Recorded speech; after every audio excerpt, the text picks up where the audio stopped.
بسم اللہ الرحمن الرحیم۔ السلام علیکم ورحمۃ اللہ وبرکاتہ۔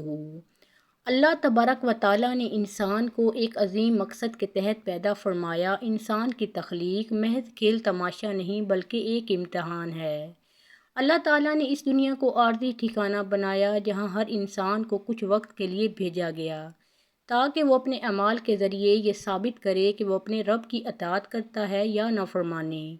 انسان جب اس دنیا میں آتا ہے تو وہ کمزور ہوتا ہے، پھر آہستہ آہستہ بڑا ہوتا ہے، زندگی کے مختلف مرحلوں سے گزرتا ہے، خوشیاں دیکھتا ہے، غم سہتا ہے، محبتیں کرتا ہے، خواب بناتا ہے، رزق کماتا ہے، اپنے لیے ایک دنیا کو آباد کرتا ہے۔ لیکن ایک حقیقت ایسی ہے جو ہر لمحہ اس کے ساتھ چل رہی ہوتی ہے، اور وہ حقیقت موت ہے۔ انسان چاہے بادشاہ ہو یا فقیر ہو، طاقتور ہو یا کمزور ہو، وہ خوبصورت ہو یا بدصورت ہو، نیک ہو یا گناہ گار ہو، ایک دن سب نے اس دنیا کو چھوڑ کر چلے جانا ہے۔ یہی اللہ کا نظام ہے، یہی اس کائنات کا اصول ہے۔ قرآن مجید میں اللہ تعالیٰ فرماتا ہے، کلو نفس ذائقۃ الموت، یعنی ہر جان نے موت کا مزہ چکھنا ہے۔ یہ آیت انسان کو بار بار یاد دلاتی ہے کہ دنیا ہمیشہ رہنے کی جگہ نہیں، یہاں جو آیا ہے اسے واپس جانا ہے۔ انسان دنیا کی محبت میں اتنا کھو جاتا ہے کہ وہ موت کو بھولنے لگتا ہے۔ وہ سمجھتا ہے کہ ابھی بہت وقت باقی ہے، ابھی زندگی لمبی ہے، ابھی توبہ کر لوں گا، ابھی عبادت شروع کر لوں گا۔ لیکن موت کسی کو مہلت دے کر نہیں آتی۔ موت نہ عمر دیکھتی ہے، نہ دولت، نہ ہی وہ صحت دیکھتی ہے، نہ طاقت۔ کتنے لوگ رات کو سکون سے سوئے مگر صبح ان کی آنکھ نہ کھل سکی۔ کتنے لوگ اپنے مستقبل کے منصوبے بناتے رہے مگر اگلا لمحہ ان کی زندگی کا آخری لمحہ ثابت ہوا۔ اسلام میں موت کو بہت اہم حقیقت قرار دیا گیا ہے۔ نبی کریم صلی اللہ علیہ وآلہ وسلم نے فرمایا، لذتوں کو ختم کر دینے والی چیز یعنی موت کو کثرت سے یاد کیا کرو۔ اس حدیث کا مقصد یہ ہے کہ جب انسان موت کو یاد رکھتا ہے تو اس کے دل میں عاجزی پیدا ہوتی ہے، گناہوں سے بچنے کی فکر پیدا ہوتی ہے، اور وہ دنیا کی حقیقت کو سمجھنے لگتا ہے۔ موت انسان کو یہ احساس دلاتی ہے کہ اصل کامیابی مال، شہرت یا دنیاوی آسائشوں میں نہیں ہے بلکہ اللہ کی رضا میں ہے۔ دنیا کی ہر چیز فنا ہونے والی ہے۔ بڑے بڑے محلات ویران ہو گئے، طاقتور بادشاہ مٹی میں دفن ہو گئے، حسن ماند پڑ گیا، دولت ختم ہو گئی، مگر اعمال باقی رہ گئے۔ موت دراصل ایک دنیا سے دوسری دنیا میں منتقل ہونے کا نام ہے۔ یہ انسان کے وجود کا خاتمہ نہیں بلکہ ایک نئے سفر کی شروعات ہے۔ دنیا امتحان گاہ ہے اور موت اس امتحان کے اختتام کا اعلان ہے۔ جب انسان کی موت کا وقت قریب آتا ہے تو فرشتے اس کے پاس آتے ہیں۔ اگر وہ نیک مومن ہو تو رحمت کے فرشتے سفید چہروں کے ساتھ آتے ہیں، اور اگر وہ نافرمان ہو تو عذاب کے فرشتے سختی اور خوف کے ساتھ آتے ہیں۔ قرآن مجید میں اللہ تعالیٰ فرماتا ہے، اور موت کی بے ہوشی حق لے کر آ پہنچتی ہے۔ یہی وہ چیز ہے جس سے تو بھاگتا تھا، یعنی جب موت کا وقت آتا ہے تو انسان کو حقیقت نظر آنے لگتی ہے۔ اس وقت نہ دولت کام آتی ہے، نہ رشتے، نہ طاقت اور نہ ہی سفارش، صرف اعمال ساتھ ہوتے ہیں۔ انسان چاہتا ہے کہ اسے ایک اور موقع مل جائے، لیکن اس وقت واپسی کا دروازہ بند ہو چکا ہوتا ہے۔ موت کے وقت انسان پر ایک خاص کیفیت طاری ہوتی ہے جسے سکرات موت کہا جاتا ہے۔ یہ وہ لمحہ ہوتا ہے جب روح جسم سے جدا ہونے لگتی ہے۔ نبی کریم صلی اللہ علیہ وآلہ وسلم پر بھی سکرات موت کی کیفیت آئی تھی، حالانکہ آپ صلی اللہ علیہ وآلہ وسلم اللہ کے سب سے محبوب بندے تھے۔ اس سے معلوم ہوتا ہے کہ موت کا مرحلہ انتہائی سخت اور نازک ہوتا ہے۔ حضرت عائشہ صدیقہ رضی اللہ تعالی عنہا فرماتی ہیں کہ نبی کریم صلی اللہ علیہ وآلہ وسلم اپنے آخری وقت میں فرماتے ہیں، بے شک موت میں سختیاں ہیں۔ جب مومن بندے کی روح نکلنے کا وقت آتا ہے تو رحمت کے فرشتے اس کے پاس جنت کی خوشبو اور جنت کا کفن لے کر آتے ہیں۔ پھر نرمی سے کہتے ہیں، اے پاک روح، اللہ کی مغفرت اور رضا کی طرف نکل آ۔ اس وقت مومن کی روح خوشی سے جسم سے اس طرح نکلتی ہے جیسے پانی کا قطرہ مشکیزے کے منہ سے آسانی کے ساتھ نکل جاتا ہے۔ مومن کو اس وقت جنت کی خوشخبری دی جاتی ہے، اس کے چہرے پر سکون آ جاتا ہے، خوف ختم ہو جاتا ہے، اور وہ اپنے رب سے ملاقات کی خوشی محسوس کرتا ہے۔ حدیث میں آتا ہے کہ جب مومن کی روح آسمان کی طرف لے جائی جاتی ہے تو فرشتے کہتے ہیں، یہ کتنی پاکیزہ روح ہے، یہ زمین پر اچھے اعمال کرنے والے شخص کی روح ہے۔ پھر آسمان کے دروازے اس کے لیے کھول دیے جاتے ہیں، اس کے لیے دعا کی جاتی ہے اور اسے عزت دی جاتی ہے، لیکن جب کافر یا نافرمان انسان کی موت کا وقت آتا ہے تو منظر بالکل مختلف ہوتا ہے۔ عذاب کے فرشتے سیاہ چہروں کے ساتھ اس کے پاس آتے ہیں۔ ان کے پاس جہنم کا کھردرا کپڑا ہوتا ہے اور وہ کہتے ہیں، اے ناپاک روح، اللہ کے غضب اور عذاب کی طرف نکل آ۔ اس وقت روح جسم سے نکلنا نہیں چاہتی کیونکہ اسے اپنے انجام کا اندازہ ہو چکا ہوتا ہے۔ پھر فرشتے سختی سے اس کی روح کھینچتے ہیں جیسے گیلی اون میں کانٹے دار سیخ گھسیٹی جائے۔ یہ منظر انتہائی خوفناک ہوتا ہے، انسان چیخنا چاہتا ہے مگر کوئی اس کی آواز نہیں سن سکتا، اس کی آنکھیں کھلی رہ جاتی ہیں، جسم ٹھنڈا ہونے لگتا ہے اور دنیا سے اس کا تعلق ختم ہونے لگتا ہے۔ اس وقت اسے اپنے گناہ یاد آتے ہیں، نمازیں یاد آتی ہیں جو اس نے چھوڑ دیں، وہ گناہ یاد آتے ہیں جو اس نے چھپ کر کیے، لوگوں کے حقوق یاد آتے ہیں جو اس نے مارے، والدین کی نافرمانی یاد آتی ہے، لیکن اب وقت ختم ہو چکا ہوتا ہے۔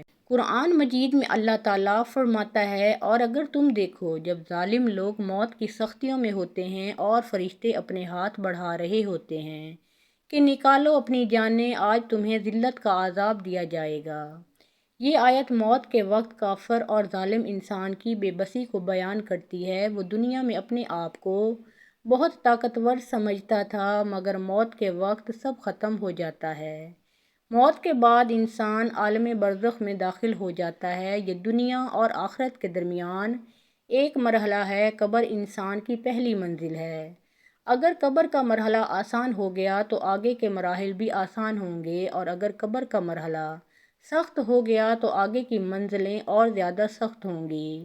نبی کریم صلی اللہ علیہ وآلہ وسلم نے فرمایا، قبر آخرت کی پہلی منزل ہے۔ جب انسان کو قبر میں رکھا جاتا ہے اور لوگ واپس جانے لگتے ہیں تو مردہ ان کے قدموں کی آواز سنتا ہے۔ پھر دو فرشتے آتے ہیں جنہیں منکر نکیر کہا جاتا ہے، وہ سوال کرتے ہیں، تیرا رب کون ہے؟ تیرا دین کیا ہے اور یہ شخص کون ہے جو تم میں بھیجے گئے؟ مومن جواب دیتا ہے، میرا رب اللہ ہے، میرا دین اسلام ہے اور یہ اللہ کے رسول محمد صلی اللہ علیہ وآلہ وسلم ہے۔ پھر اس کی قبر کو کشادہ کر دیا جاتا ہے، جنت کی کھڑکی کھول دی جاتی ہے اور وہ سکون میں رہتا ہے، لیکن کافر یا منافق جواب نہیں دے پاتا۔ وہ کہتا ہے، ہائے مجھے نہیں معلوم۔ پھر اس کی قبر تنگ کر دی جاتی ہے اور عذاب شروع ہو جاتا ہے۔ موت کی حقیقت انسان کو یہ سبق دیتی ہے کہ دنیا دھوکے کا سامان ہے۔ آج انسان دوسروں کے سامنے اپنی شان دکھاتا ہے مگر کل وہ سفید کفن میں لپٹا ہوا قبر میں ہوگا۔ جس جسم کی خوبصورتی پر انسان فخر کرتا ہے وہی جسم مٹی میں مل جائے گا جو گھر انسان نے بڑی محنت سے بنایا۔ ایک دن وہ اسے چھوڑ جائے گا، جو دولت جمع کی وہ دوسروں کے ہاتھ میں چلی جائے گی۔ اصل کامیابی یہ ہے کہ انسان موت آنے سے پہلے اپنے رب کو راضی کر لے، نماز کی پابندی کرے، قرآن پڑھے، والدین کے ساتھ حسن سلوک کرے، حلال رزق کمائے، لوگوں کے حقوق ادا کرے، گناہوں سے بچے اور توبہ کرتا رہے، کیونکہ کوئی نہیں جانتا کہ اس کی موت کب آ جائے۔ موت انسان کے لیے خوف کا نہیں بلکہ تیاری کا پیغام ہے۔ مومن موت سے ڈرتا ضرور ہے مگر وہ جانتا ہے کہ اگر اس کے اعمال اچھے ہوں گے تو موت اس کے لیے راحت بن جائے گی۔ نبی کریم صلی اللہ علیہ وآلہ وسلم نے فرمایا، دنیا مومن کے لیے قید خانہ اور کافر کے لیے جنت ہے۔ یعنی مومن اس دنیا میں اللہ کے احکامات کے مطابق زندگی گزارتا ہے، اپنی خواہشات کو قابو میں رکھتا ہے اور آخرت کی کامیابی کے لیے محنت کرتا ہے۔ جب اس کی موت آتی ہے تو وہ اصل راحت کی طرف جاتا ہے۔ پیارے ناظرین، حضور پاک صلی اللہ علیہ وآلہ وسلم نے کیا فرمایا موت کے بارے میں کہ میت پر سب سے مشکل وقت اس وقت آتا ہے جب میت کو نہلاتے وقت۔ اس کے بارے میں اس طرح کے جملے سوشل میڈیا پر بہت مشہور ہیں کہ میت پر سب سے مشکل وقت وہ ہوتا ہے جب اسے غسل دیا جا رہا ہوتا ہے، لیکن اس مفہوم کے الفاظ کسی مستند اور صحیح حدیث میں اس انداز سے ثابت نہیں ہیں۔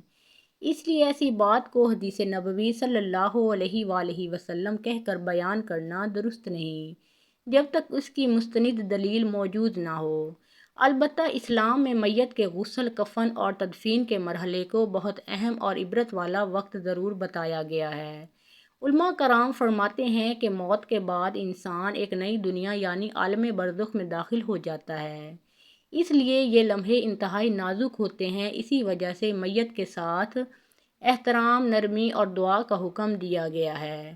علماء کرام فرماتے ہیں کہ انسان کی موت کے بعد غسل، کفن اور تدفین کے مراحل انتہائی نازک اور عبرتناک ہوتے ہیں۔ یہی وہ وقت ہوتا ہے جب انسان دنیا سے مکمل طور پر جدا ہو چکا ہوتا ہے اور آخرت کے سفر کی طرف بڑھ رہا ہوتا ہے۔ اس لیے زندہ لوگوں کو چاہیے کہ میت کے لیے دعا کریں، اس کے ساتھ نرمی اور احترام کا معاملہ کریں اور اپنی زندگی کو بھی آخرت کی تیاری میں لگائیں۔ انسان کو چاہیے کہ وہ موت سے پہلے اپنے دل کو پاک کرے، حسد، نفرت، غرور، تکبر، جھوٹ، دھوکہ، ظلم اور گناہوں سے بچنے کی کوشش کرے، کیونکہ موت کے بعد صرف اعمال ساتھ جائیں گے۔ اگر انسان نے دنیا میں ایک آنسو بھی اللہ کے خوف سے بہایا ہوگا تو وہ اس کے لیے نجات کا ذریعہ بن سکتا ہے۔ اگر اس نے کسی بھوکے کو کھانا کھلایا، کسی یتیم کے سر پر ہاتھ رکھا، کسی مجبور کی مدد کی، کسی کو معاف کیا، کسی کو خوش کیا، تو یہ سب اعمال قبر میں اس کے لیے روشنی بن سکتے ہیں۔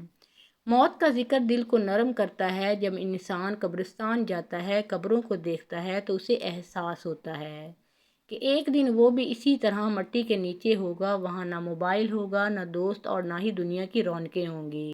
صرف انسان اور اس کے اعمال ساتھ ہوں گے۔ کتنے لوگ آج قبر میں یہ تمنا کر رہے ہوں گے کہ کاش انہیں ایک لمحے کے لیے واپس دنیا میں بھیج دیا جائے تاکہ وہ سجدہ کر سکیں، وہ توبہ کر سکیں، قرآن پڑھ سکیں، لیکن اب یہ ممکن نہیں رہا۔